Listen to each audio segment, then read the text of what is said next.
right now, wherever you are, try this for a second. How many can remember a time when you were like a little kid and you just made weird noises and people wanted you to shut up, but you had a damn good time? Whoever did this as a kid made kind of weird noises. How many of you like to sing when no one's around? Raise your hand, say aye. Say aye. Right? Why do you sing when no one's around? You sound like hell, but you don't care because it feels good. Because singing using your voice changes your body. So right now, just do me a favor. Wherever you are, don't care who's there, make the sound of total excitement, like you're excited out of your mind like a little kid. Go ahead, go for it, come on. Come on. Come on, Steve Cutridge, you can do it, I'm watching you. Good job, good job. Tinto, where's the energy, brother? I like your hat, but where's the energy? Come on. All right. Now notice, how many feel better after making that silly little sound in your body? Raise your hand if you feel it. That's just a change in physiology. Again, remember I said this to you yesterday?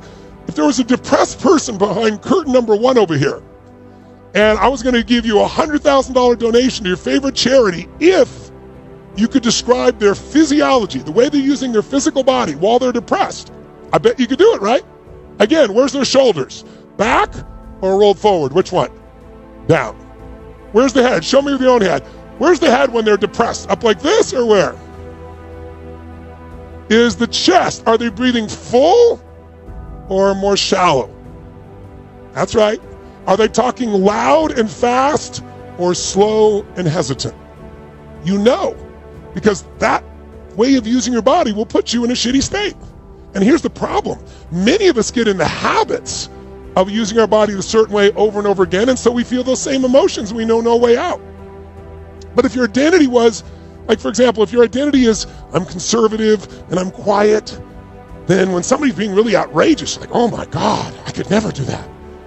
But when did you decide you were conservative and quiet? How many decades ago? And you know, would you use the same software from 30 years ago, 20 years ago, 10 years ago? Would you even use the same phone from 7 years ago? Hell no. Because you know I want to upgrade. But most of us don't upgrade our identity and we don't upgrade the habits of our physiology. So the way you move is one of the things that defines the way you see yourself.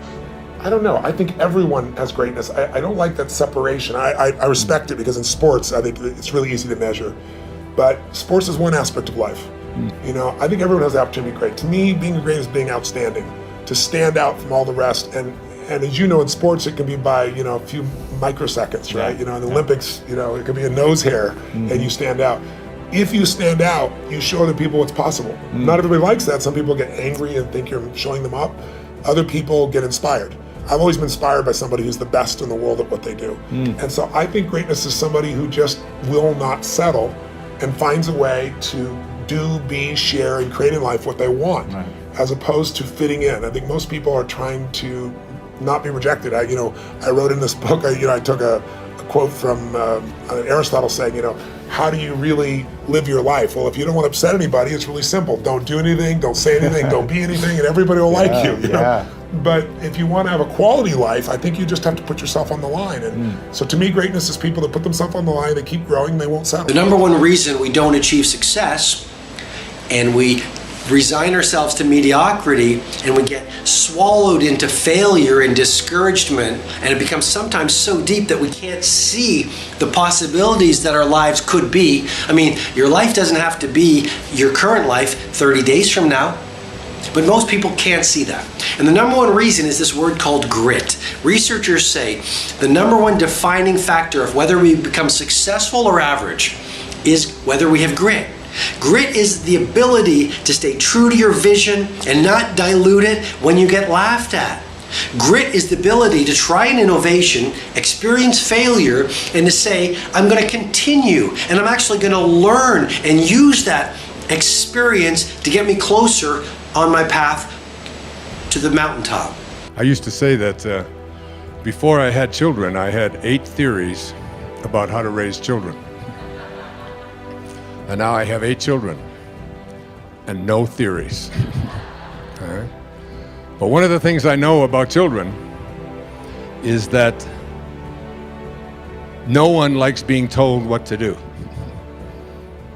And this isn't just children, this is all of us. One of my favorite songs is a song from when I was back in high school. Oh, give me land, lots of land, and the starry skies above. Boy, you know it. Don't fence me in. Don't restrict me. Don't put boundaries on me. Don't tell me what I can do and what I can't do. Don't tell me how to be there. Don't tell me what to wear, what to think. Don't tell me how to do yoga. Don't tell me, I don't want to be told. This is the soul speaking, always. The soul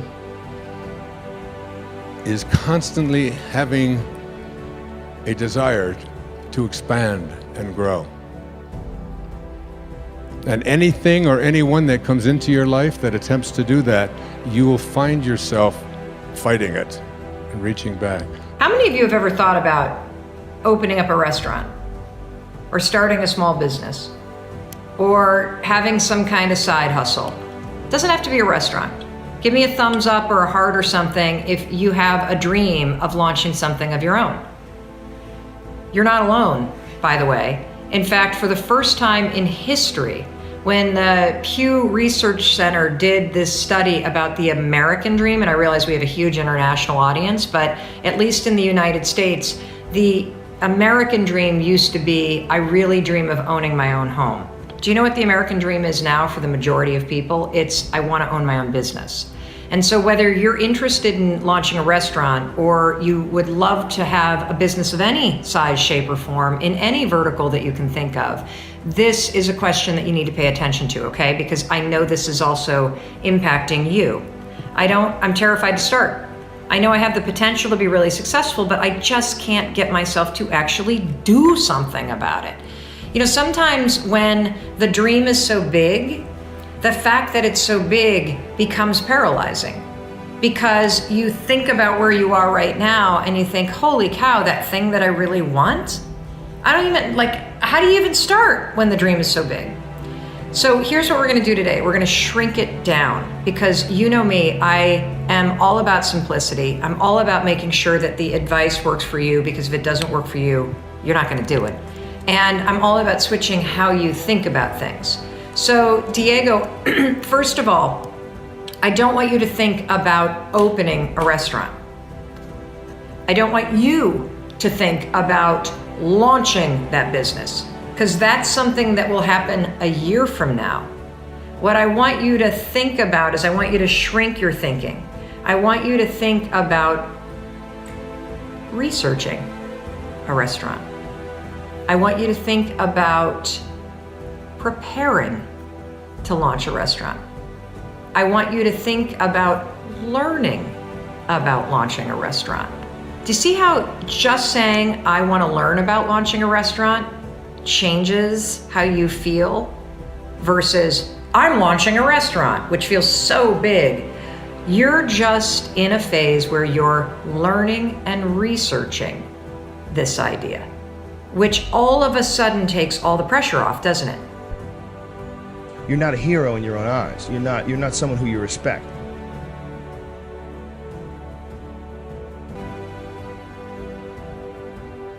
You know, you're doing what you got to do to get by, but ultimately you're not respecting yourself. And I think we all have a certain amount of appreciation and respect for hero figures. You know, like we all look at like the guy who never lies and always does the right thing and fucking helps everybody out, and that's the John Wayne character. You know, that's the ultimate hero. And he's like, this is a battle that you will fight for the rest of your life. But the key is to fight it, not to give in. Don't give in to that resistance, just to fight that resistance. And in doing so, every day you do so, you have won the battle for that day. And you will continue to fight that battle. And when you look at your own life and you don't stack up, you're a thief, you stole money from your wife's purse, and you know you don't want to smoke cigarettes, but you fucking have to, you can't deal with the stress and smoke, you devalue yourself. You slowly start devaluing yourself. When you look at yourself, you realize that if you were judging yourself, you would judge yourself unfavorably. So no matter who you can't pretend you're the hero of your story.